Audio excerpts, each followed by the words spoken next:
Hola a todos, bienvenidos a un nuevo video. En esta ocasión vamos a empezar a trabajar sobre el control y la gestión de las operaciones. A esta altura ya sabemos planificar las operaciones, pero también es importante conocer cómo es que se deben de controlar y gestionar. Y para ello vamos a utilizar algo muy importante que corresponde al análisis de la eficiencia. Y acá existe un concepto que es el benchmarking, que corresponde a un procedimiento que es sistemático y que se utiliza para medir los procesos y compararlos con aquello que se considera como el líder. Podemos utilizar un enfoque competitivo, es decir, que nos vamos a comparar con los líderes de la industria, con otras empresas. Un enfoque funcional, donde podemos comparar áreas dentro de nuestra misma empresa, por ejemplo, por qué recursos humanos está funcionando tan bien y yo a nivel productivo no lo estoy haciendo. Y también podemos utilizar un enfoque interno, que básicamente se da en las áreas de la producción, viendo por qué algún proceso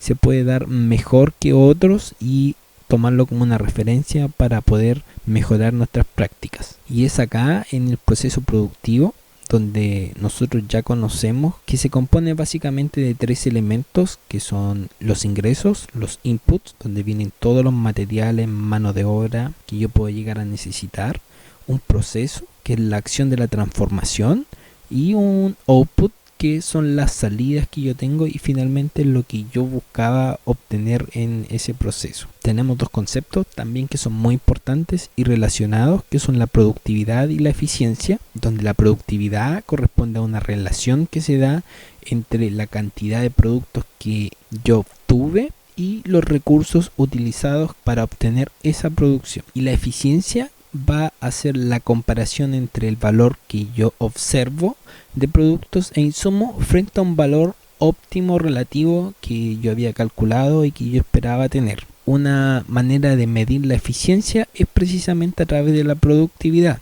ya que la productividad era la razón entre los productos obtenidos y los recursos que son utilizados. Y un sistema se considera eficiente cuando se usan todos los recursos disponibles y de la mejor manera posible.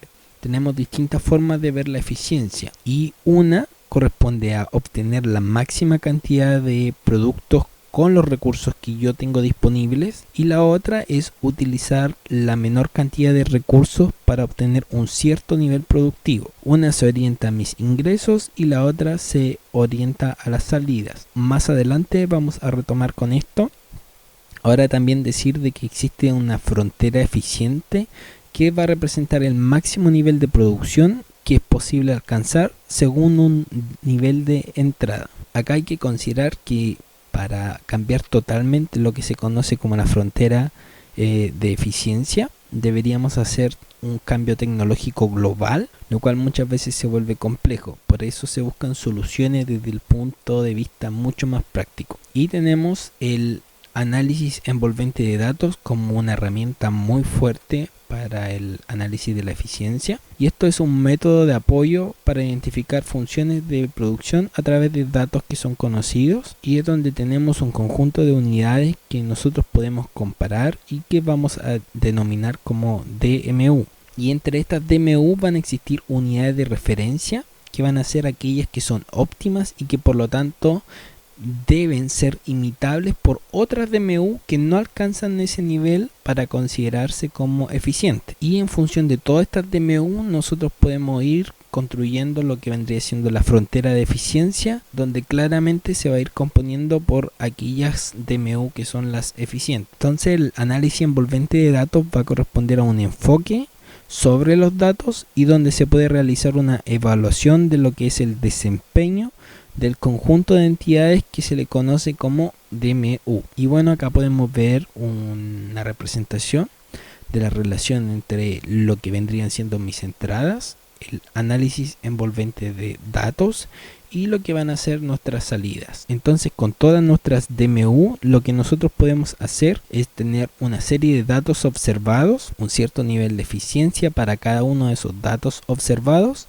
y podemos, a partir de los mejores, nosotros construir nuestra frontera de producción. Y cuando nosotros tenemos construida nuestra frontera de producción, es cuando para todas esas unidades que no son eficientes podemos tomar la decisión de movernos hacia los ingresos o hacia las salidas. Como se puede ver a continuación, debemos de elegir la orientación del modelo que vamos a utilizar.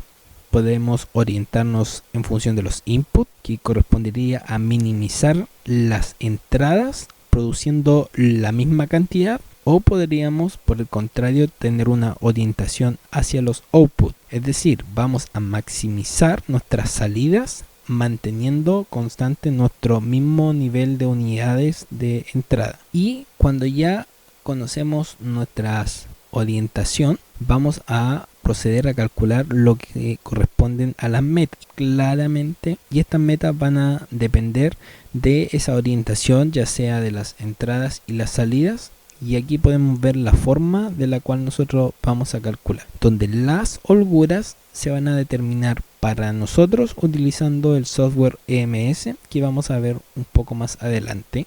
Agregar por último de que existen rendimientos de escala que corresponden a un grado en que van aumentando de forma proporcional, que corresponde al grado en que aumentan de forma proporcional los inputs y los outputs. Y tenemos por último un concepto que son los rendimientos de escala, que corresponde a si yo empiezo a aumentar mi cantidad de input, debería aumentar de igual forma mi cantidad de outputs de salida. Entonces vamos a tener un modelo CCR, que es cuando el rendimiento de escala es constante y por lo tanto es proporcional, y un modelo BCC cuando tenemos rendimiento de escala que puede ser variable, es decir, que si yo aumento mis inputs al doble, puede de que mis outputs no necesariamente aumenten también en el doble, sino que puede que se vea reducido. Y bueno, eso ha sido todo por este video, esta primera sesión introductoria, y en la siguiente vamos a ver cómo se utiliza el software EMS. Así que nos vemos en el siguiente video.